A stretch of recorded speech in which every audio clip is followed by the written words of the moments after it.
Starting off this countdown, we have the unsinkable. Yes, the Titanic is still known to this day as the unsinkable ship that sank. But the fact of the matter is that it was never deemed unsinkable until after it sank. Promotional items for the Titanic and its sister ship, the Olympic, did say that, and I quote, "As far as it is possible to do so, these two wonderful vessels are designed to be unsinkable." But it never claimed that it was fully impossible to sink it. This term became further associated with the ship after a few publications who were covering the tragedy said that it was practically unsinkable, and survivors said that they personally had considered it unsinkable. Next at number 9, we have William Thomas Stead. Allegedly, Stead was a sort of psychic in a that's so Raven type of way. Prior to boarding and dying on the Titanic, Stead had premonitions where he saw his own death happen on a ship. He even wrote about this in 2 novels he wrote decades before the Titanic sank. One of the books was titled How the Mail Steamer Went Down in Mid-Atlantic by a Survivor, and the other one was From the Old World to the New. In the first book, a ship sinks and lives are lost due to a lack of lifeboats. In the second one, the ship collides with an iceberg. Coincidence?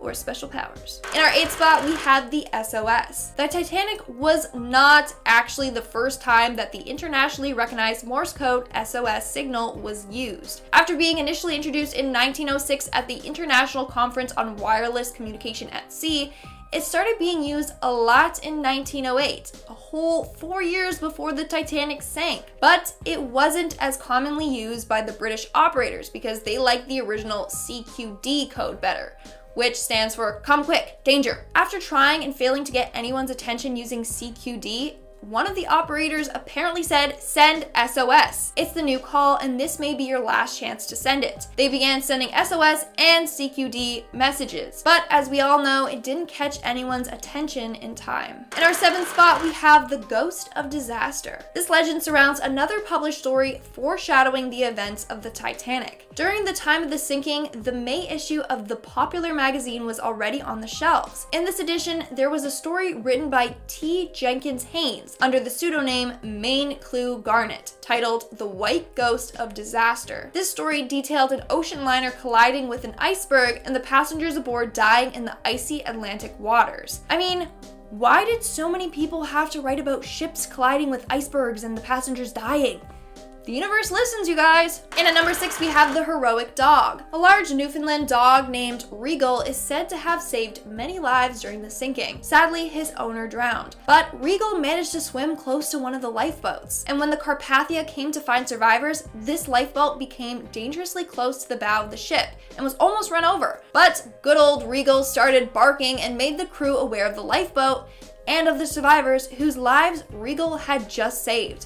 He survived for 3 hours in the water until he was able to be hauled on board. Now, this story has been questioned a lot, and some people believe that the person who later adopted Regal made it up. But dogs are amazing and have been known to save lives, so I believe you, Regal. We are now at our 5th and halfway mark with Molly Brown. Molly was given the nickname Unsinkable Molly Brown. Molly Brown was a philanthropist and socialite on her way home to America when the ship sank. But instead of just jumping in a lifeboat and being rescued, she made sure to help others. In addition to helping other people get into the lifeboat, she managed to convince the lifeboat that she was in to turn around and return to the Titanic so that even more people could be found and rescued. That is incredible, and honestly, I have no idea why this isn't being talked about more. Coming in at number 4, we have the Renault car. To anyone who has seen the movie Titanic, do you remember the iconic handprint on the car window scene? Well, while I have no idea if that actually happened, that car did certainly exist. In fact, it was the most precious cargo on board. The Renault car, which was brand new that year, was on its way to America with its purchaser when it went down with the ship. After it happened, the owner who survived the sinking filed an insurance claim that would now be upwards of 100,000 British pounds. This just goes to show how insanely valuable and expensive this car was. Apparently, there's a possibility that the car is still preserved underwater,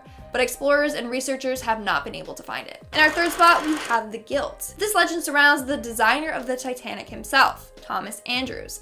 A telegram that was read after the ship sank said that Andrews was heroic until the very end and that he had helped countless passengers onto the lifeboats. A chilling account of the last time he was spotted, though, just tells you how broken he was about the situation. He was apparently last seen staring at an image of Plymouth Sound one of the stops that would have been on the return journey. He had his arms crossed in front of his body, and his life jacket was on the table beside him. To me, this just shows you how dejected and guilt-ridden he must have felt. In our second spot, we have the lifeboats. This legend surrounds the rumor that the Titanic cut corners with its lifeboats. Yes, it's true, there weren't enough lifeboats to save everyone, even if they were filled to capacity, but that's not because they decided to cheap out and break laws on how many lifeboats they had. In fact, they exceeded the laws. At the time, the amount of lifeboats required was based on the tonnage of the boat, not on the amount of passengers. So while the Titanic required enough lifeboats to save 1,060 people, they had enough to save 1,178 people. Still not enough, but definitely not against the laws at the time. The truth is, there weren't enough for how many passengers needed to be saved that night. And in our number one spot, we have the drunk man. Apparently, one of the lifeboats had capsized before it had the chance to be boarded. But one brave, smart, and very drunk man managed to command over 20 people to sit on top of the lifeboat and rock back and forth with the waves to stop it from sinking. When the Carpathia came to the rescue, they found the upside down lifeboat, and to their surprise, a man swam out from under it. Turns out the man who had been instructing the others on how to survive was so incredibly drunk that the alcohol in his system kept his blood warm enough to not die of hypothermia. I feel like one of those do not try this at home disclaimers is very much needed here. Please don't get any ideas. Starting off this list, in our number 10 spot, we have the Reddit story. This story comes from Reddit user NextGuitar2992, and they were replying to a post asking if anybody remembers being on the Titanic in a past life. They replied with, quote, "Maybe? I'm one who's on the fence about past lives and such, but I don't know about this. I'm obsessed with the Titanic, and I asked my mom as a joke if I maybe reincarnated from it, and she said without hesitation, yes you are. Which got me thinking. I knew about the Titanic before I could even speak. She says that even as a 1-year-old, I was drawing the ship as best as I could and drawn to the ship. The first time I saw A Night to Remember and the Titanic 1997, the sinking scenes just felt off. Even the breakup in the 97 movie, I said, that's not right. Mind you, I was around 4 to 6 when I saw it, and I was right. The sinking scenes in both movies are said to be inaccurate. I've always known the fourth funnel was for decoration when no one else around me knew. I've always had an obsession with the second class areas. I've always hated water, literally for no reason. I just hate it and I don't know why. Same goes for cold. I can't handle anything under 45 degrees or I'll have a panic attack. Again, I don't know why, it just happens. I've always been looking up facts and such about the Titanic, and when I look up the lost ladies, I had a major anxiety attack. Never happened before when I was reading things about other survivors and victims. And lastly, I've always had an obsession with the Titanic and its stories, and I still do. Could just be coincidence, but sometimes I wonder. In our number 9 spot today, we have Jessica Brooks. Jessica is an accomplished violinist with a profound connection to a tragic chapter in maritime history because she firmly believes that she had a past life on the Titanic, not as a passenger, but as a member of the ship's orchestra, playing music that echoed through the grand halls of the doomed vessel. Her claim is supported by an uncanny and detailed knowledge of the Titanic's musical repertoire, despite having never studied it in her current life. Even more compelling is her unusual affinity towards the hymn Nearer My God to Thee. This hymn is notably significant as it's widely spread to have been the last song played by the Titanic's band as the ship succumbed to the icy waters of the North Atlantic. This strong emotional connection to the hymn and her vivid past life memories make Brooks' case exceptionally compelling. In our number 8 spot today, we have Lucinda Green. Lucinda is a woman with an uncanny and heart-wrenching connection to the Titanic. Green's ties to the ship trace back to her childhood when, long before she learned about the ill-fated vessel, she would draw detailed images of a large ship colliding with an iceberg. This peculiar fixation turned out to be the tip of the iceberg of her mysterious link to the Titanic. As Green grew older, she began to express detailed memories of a past life. She insisted that she had been Mary, a nanny aboard the Titanic tasked with the care of 2 young children. Her recollections were far from rosy nostalgia. She described the deafening chaos of the ship sinking, the shrieks of metal, the panicked cries of passengers, the chilling sound of wailing. Most distressingly, she remembers being helplessly separated from her charges amidst the confusion, a memory that brought her great distress. What makes Green's story story all the more captivating is its corroboration by historical facts. Records from the Titanic reveal that there was indeed a nanny named Mary aboard the ship who tragically lost those under her care. This astonishing alignment between Green's memories and documented history lends considerable weight to her claims. In our number 7 spot today, we have the birthday connection. This past life story comes from a Reddit user called lowstick6746, and they wrote about how their initial Titanic connection comes from the fact that their birthday falls on April 18th, the day when the Titanic survivors reached New York. However, her connection to the ill-fated ship remains elusive, confined to dreams of witnessing its construction and fleeting glimpses of elegant, well-dressed individuals from a distance. These encounters evoke a sense of observing a higher social class without being a part of it, leaving her with a feeling of detachment. A cruise she embarked on shortly after the release of the Titanic film proved to be an eventful journey. Amidst the challenges of rough seas, a peculiar incident occurred. One evening after dinner, she strolled along an exterior promenade and a distinct familiarity overcame her. The chilly air, the sound of her shoes on the deck, everything seemed eerily recognizable. Looking down, she caught a glimpse of her shoes and the wet decking, triggering a sense of deja vu. Her mind connected the dots, recalling that her shoes were once black, much like her dress in that dream. It was an odd realization since she had never owned a black dress in her waking life. Despite her strong affinity for the Titanic, she lacks any fascination or interest in other ships, leading her to question the extent of her involvement. In our number 6 spot today, we have William Barnes. In his early childhood, William Barnes exhibited signs that hinted at a connection to the ill-fated Titanic in a past life. At the tender age of 4, he astounded his parents by drawing a ship with 4 smokestacks and declaring, "This is my ship, but she died." Curiously, he insisted on being called Tommy and spoke of siblings, aunts, uncles, and brothers who were unknown to his parents, as well as troubling nightmares that plagued his sleep. Years later, at the age of 25, having relocated to Washington, D.C., William sought the guidance of a counselor proficient in hypnosis. During one session, he engaged in a fervent debate about the ship's design while under a trance, and upon emerging, he declared with certainty, "My name is Tommy Andrews." This marked the first time that he had uttered the complete name. At 38, after embarking on a new marriage and moving to Arizona, William startled his wife, Mary Ann, during a restless night's sleep, passionately arguing and uttering unfamiliar names with a very distinct accent. Ultimately, these strange occurrences affected his life so much, and finally in 1997 he was referred to Dr. Frank Baranowski, a psychologist renowned for employing hypnotic age regression to aid individuals in overcoming phobias. Initially skeptical, William approached the regression sessions with doubt, convinced that they would be futile. However, to his astonishment, the therapy proved effective for him. The sessions were meticulously recorded and later released, and in the recordings, listeners can hear William speaking as Tommy Andrews with his distinctive Irish accent, recounting the harrowing events of the Titanic sinking and reliving his own tragic demise on the ship's deck. In our number 5 spot today, we have Bess Waldo Daniels. This story comes from someone who uses the online username Bessie A, and they wrote about how they firmly believe that their past life was intertwined with the tragic tale of the Titanic. Recounting their memories as Bess Waldo Daniels, the validation of their past existence as Bess stems from an intriguing discovery. Photographs of her husband and children bear an uncanny resemblance to the images that once flashed through their mind. They have distinct memories from this life that go all the way back to childhood, memories of their sister, their parents, and even later memories as well, ones that include their past life husband, Hud.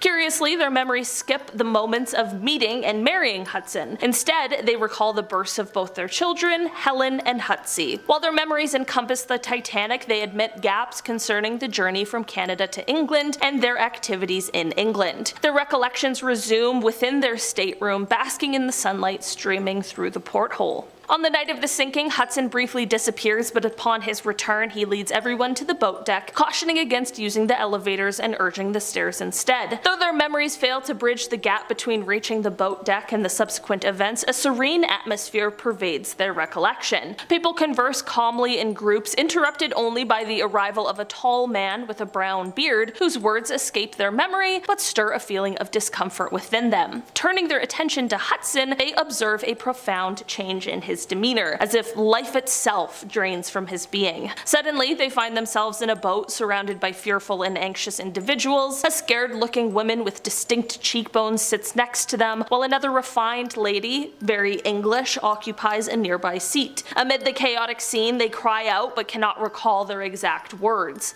Waiting at a nearby boat, two officers, identifiable by their uniforms and hats, accompany them, but suddenly, as if the ship vanishes beneath their feet, the man loses grip and they descend into the ocean depths. The original post explains that they had to cut out so many of the details that they can remember, and I also had to cut out details that they did include for the sake of this video, so it's very clear that this person has a ton of memories of this past life. In our number 4 spot today, we have the Grand Staircase. This post came from the Reddit user called Vish Trinity, and they titled their post, "I am sure I died in the Titanic." They continued on to write, "I was 6 when my mother told me about a ship named the Titanic that sank in 1912, and that's when I started getting dreams where I could see the vast deck, the ballroom, the famous Grand Staircase. I would also get dreams about floating in the ice-cold water, seeing the huge ship break in two, and a lot of things. This was a year before the movie came out. Also, let me tell you, my mother never told me how the ship sank or about the interiors of the ship, as in the ballroom, deck, etc. When the movie came out, it was like deja vu for me. All the scenes felt like I had been there and experienced it before. So I'm sure I was on the Titanic and died in the ice-cold water on that fateful night in a past incarnation." In our number 3 spot today, we have the Titanic memory. This story comes from Reddit user Commodore Comac, and they wrote in the past lives thread, and they said, quote, "I appreciate the fact that there are many more people who claim to have been on the Titanic in a past life than could have possibly been on the ship, but when I was 11 years old, I had the clearest dream that I have ever had, and that includes the subsequent 3 decades of my life. I'm standing on the deck of the ship, I'm in a heavy fur coat, and my gloved hands are holding on to a wooden rail. Overhead is a night sky filled with stars, but no moon. 4 funnels stretch above me. There is the sizzle of white rockets racing towards the stars. The ship is sinking by the bow. There is darkness and water. I die. A year later, I read the book A Night to Remember. Then I learned about the sinking of the Titanic, a ship with 4 funnels. Sank by the bow on a clear night. Fired distress rockets. Not enough lifeboats. Logical explanation? Easy. Overheard a story, saw something on the television, happened to have a dream about a ship and just happened to get some facts right. But it didn't feel like a dream then, and it still doesn't." In our number 2 spot today, we have Mark Robert Hopkins. This person posted online with their story, and they wrote, quote, "They're not as much memories as familiar sensations, really. The distant sound of violin music playing, the feeling of plush carpet beneath me, the flickering of wall sconces, the cramped feeling of slowly working my way up a stairwell with many others, a slanting deck, a vast black wall of metal rising up along one side, the biting cold air, the sound of metal grinding and booming sounds popping in the darkness, the feeling of aloneness and desperation of being isolated in a lifeboat in a vast body of water at night miles from anywhere. It all seems so familiar, and this was even before I began learning about the Titanic. As a matter of fact, the curiosity behind it drew me into the Titanic. As for who,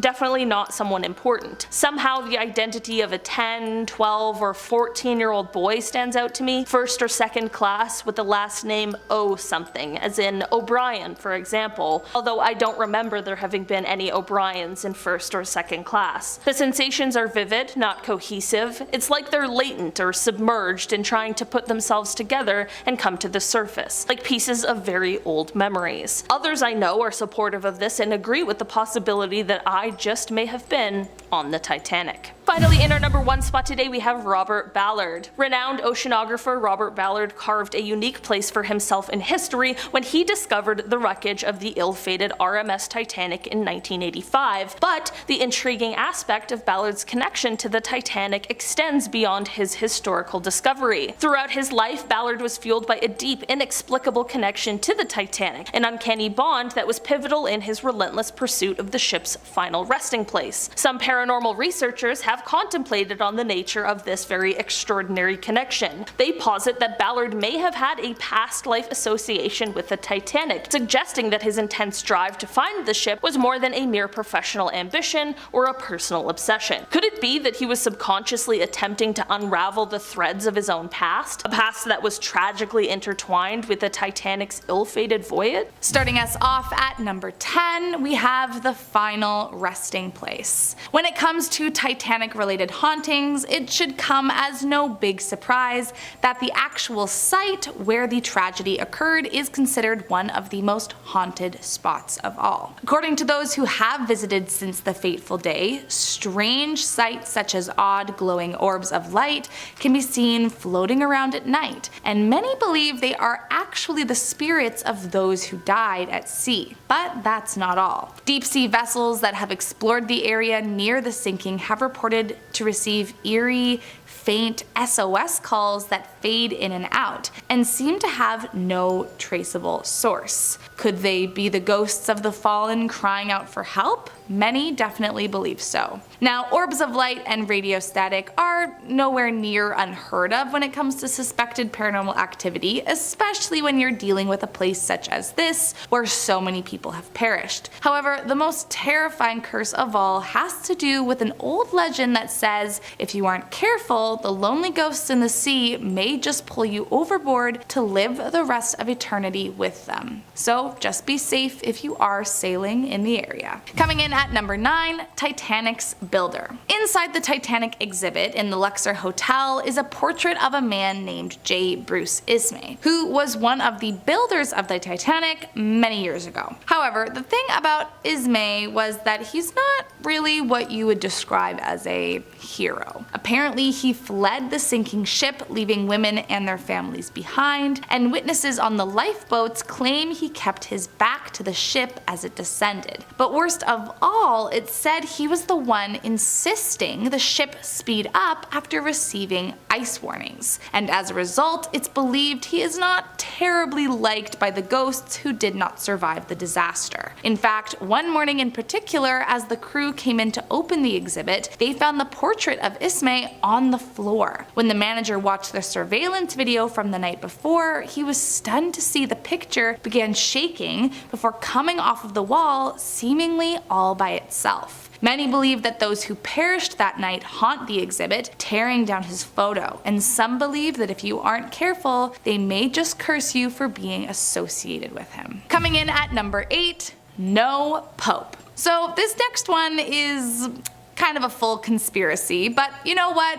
I just couldn't help myself. Apparently, one of the myths that supports the idea that the ship was cursed comes from the ship's number. The number in question was allegedly 390904, but some Catholic employees who built the ship were distressed at the time as the number, when viewed in a mirror, appears to say no Pope. Apparently this meant that the ship was cursed and godless in their eyes, and that, coupled with someone allegedly saying that God could not sink the ship, made for one giant cursed vessel. To be honest, I'm not sure how much of this myth is based in fact and how much of it is a glorified legend, but I'm not out to tempt fate in the same way the Titanic did all those years ago. Coming in at number 7, Ghost of the Titanic. One can assume that there are as many ghosts as there were fatalities associated with the infamous sinking of the ship, but one of the most famous is thought to be that of Frederick Fleet. Frederick was a British sailor serving as the lookout aboard the RMS Titanic, and it was Frederick who actually spotted the deadly iceberg and warned the bridge. But tragically, as we know, his warning came too late and the ship was not able to avoid the disastrous collision. However, the saddest part was that although Fleet survived the sinking of the Titanic, he suffered deeply from depression, in part to his survivor's guilt, and tragically his depression only grew worse over time. Finally, after his wife's passing just after Christmas in 1964 and the shortly followed eviction from his brother-in-law, Frederick took his own life. Following his death, he was buried, but strangely his grave remained unmarked until the Titanic Historical Society erected a headstone for him in 1993.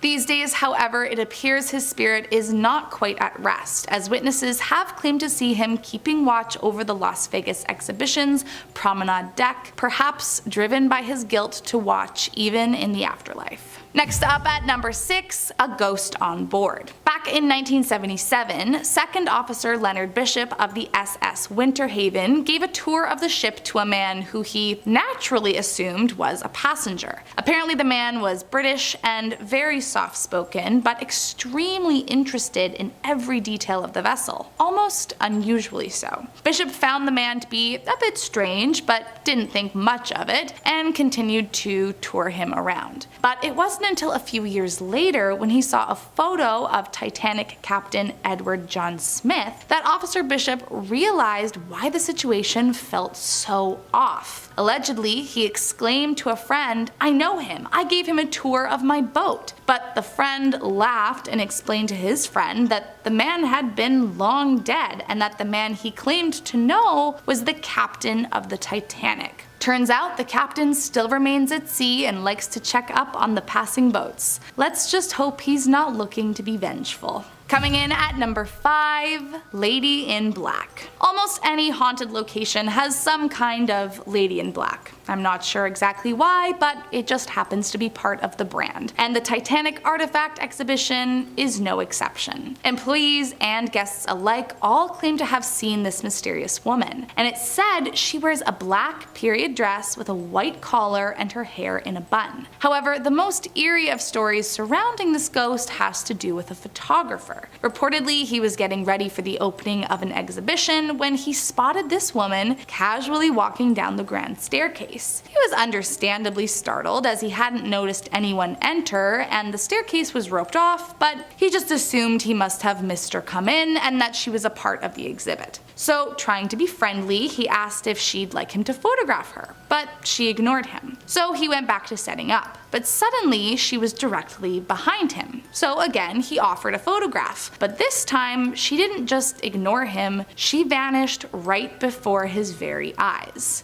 It's believed she is a ghost of a woman who died on the ship, and while no one knows exactly who she might be, let's just hope she's not a dangerous spirit. Next up at number 4, a premonition. As the legend goes, on the very same night the ship went down, a young Scottish woman by the name of Jessie was on the verge of dying. It's said that in her delirious state, she supposedly spoke of a massive sinking ship and a man named Wally playing a fiddle, despite the fact that she would have no way of knowing the Titanic would sink that night. Unless she was placing some kind of curse, that is. I have to say the most insane part of the legend is that a man named Wallace, aka Wally Hartley, did indeed play his violin one last time as he and his band went down with the ship. Let's just hope some woman on her deathbed wasn't the reason this all happened. Coming in at number 3, the unlucky mummy. One of the most well-known alleged curses surrounding the Titanic is that of the unlucky mummy. Now, for a little context, approximately 1,000 years before the time of Christ, a woman who has since been dubbed a priestess of the College of Amun-Ra was born in the city of Thebes, Egypt.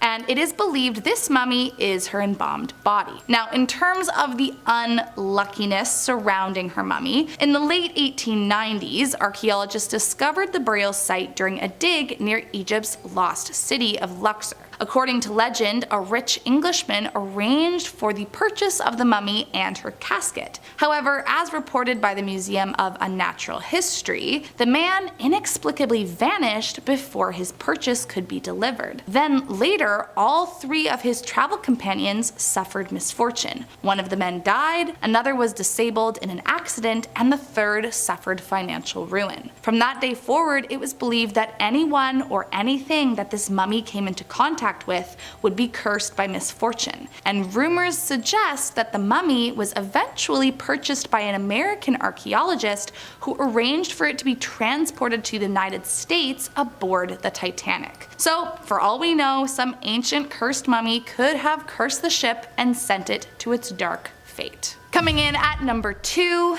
missing tourists. If there was ever an argument to be made for scary curses surrounding the Titanic, then this next story is probably the one I would pick. You may or may not have seen and heard the terrifying story that is unfolding as we speak, but essentially there was a tourist submarine that set out to tour the wreckage of the Titanic that has now been missing for over 48 hours. The missing vessel has 5 people on board, including British billionaire Hamish Harding, French diver Paul-Henri Nargeolet, Pakistani entrepreneur Shahzad Dawood with his son, and the final passenger is believed to be Stockton Rush, the founder of OceanGate Expeditions. The submarine dove down on Sunday morning, but after only an hour and 45 minutes into the tour, they lost all communication. Now, besides the obviously nerve-wracking part of this all, what is really scary is that according to OceanGate's website, the submarine can only last for up to 96 hours underwater with 5 people consuming oxygen. So the clock is ticking for the search and rescue team to try and track down the disappearing vessel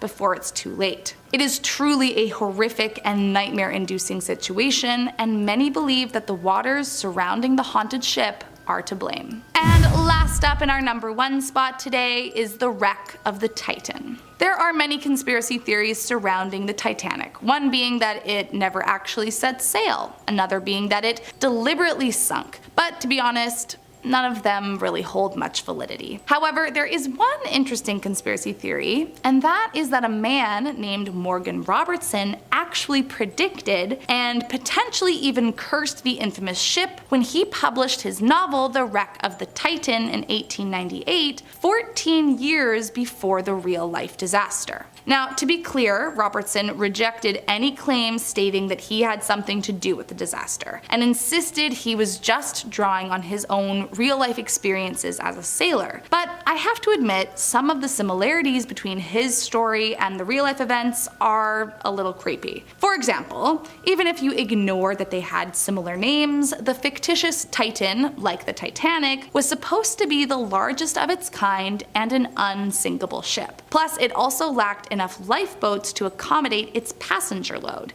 and struck an iceberg while going too fast in the North Atlantic. And as if that weren't strangely similar enough, both disasters took place in April and cost thousands of people their lives. So, do you think this book was some kind of curse on the ship, or just a really creepy coincidence? In our number 10 spot today, we have musical instruments. 2 parts of a destroyed clarinet as well as a violin that was played by bandmaster Wallace Hartley were found among the wreckage of the Titanic. I know musical instruments aren't exactly a terrifying discovery, but the discovery reminds us of the heartbreaking story of the Titanic's band. As the Titanic sank, it is famously known that the band played on despite the absolutely horrific incident that was taking place around them. At first, it was widely believed that they did this because they were ordered to, and for the record, if this were the case, that still would have been insanely brave of them. But as it turns out, this is far from true. The band members were in fact not ship employees, which means that they had the same rights as any passengers to leave. So why didn't they? Well, it is now widely believed that it most likely was so that they could use their music to help calm people so that they wouldn't panic. That's some major bravery right there. In our number 9 spot today, we have a men's shoe. This artifact is one of the rarest to be shown of the items that have been recovered from the Titanic wreckage because of the fact that it is in such poor condition. All that remains of the shoe are the welt, top cap, and just a touch of the insole. This artifact does a couple things. It reminds you of the very real humans who became victims of this tragedy, and it also reminds you of the unrelenting nature of the ocean. Seeing the personal belongings of the passengers, regardless of knowing who specifically the shoe belonged to in their story, just adds a personal element, like you almost knew them. And then seeing how torn up the shoe has become is a strong reminder to us all that we truly are no match for Mother Nature, and the ocean is one of the most powerful and frightening things on the earth. In our number 8 spot today, we have a love letter. Richard Geddes was a cabin attendant on the Titanic who wrote a love letter to his wife while aboard, but unfortunately she would never go on to receive it. The letter was written on the original Titanic stationery, and it even had its original White Star Line envelope envelope when it was found. While this story in itself is of course extremely sad, and again one of those reminders of the human side of those who were in this incident, this letter also contained something else beside utterings and confessions of love. It also featured a description that Richard wrote for his wife of a near collision that the Titanic had with the SS City of New York, obviously prior to the terrible iceberg incident. There were people who had witnessed this near collision and believed that it was a bad omen for the Titanic. In our number 7 spot today we have a pocket watch. Okay, this artifact most certainly isn't the scariest one on today's list, but the story behind who it belonged to is one for the books. Sinai Cantor was 34 years old when he was a passenger on the Titanic. On board with him was his wife Miriam, and the pair were from Russia. They purchased second-class passenger tickets, which at the time cost them £26, which is about $3,666 in today's money. When tragedy struck and the Titanic was sinking, Sinai immediately thought of his wife. He was able to get her aboard one of the life rafts thankfully, and as far as I know, she was rescued from the icy waters. Unfortunately, the same could not be said for him, however, as he ended up being one of those who passed away in the sinking of the ship. During rescue efforts, this pocket watch ended up being recovered from his body. In our number 6 spot today we have the inspection card. This inspection card once belonged to a woman named Marion Meanwell. What could possibly be worrisome about an inspection card? Well, it shows how Marion was not intended to be on the Titanic, but by some turn of events, she unfortunately found herself as one of the passengers. The card shows that she was originally meant to be traveling on a ship called the Majestic. For some reason, the trip she originally had planned was delayed, and she instead was assigned to the ill-fated Titanic. You can see that the word Majestic was crossed out on her card, which shows us the change in plans. If only people were able to see what was about to strike and could have warned her. In our number 5 spot today we have the Titanic radio. Okay,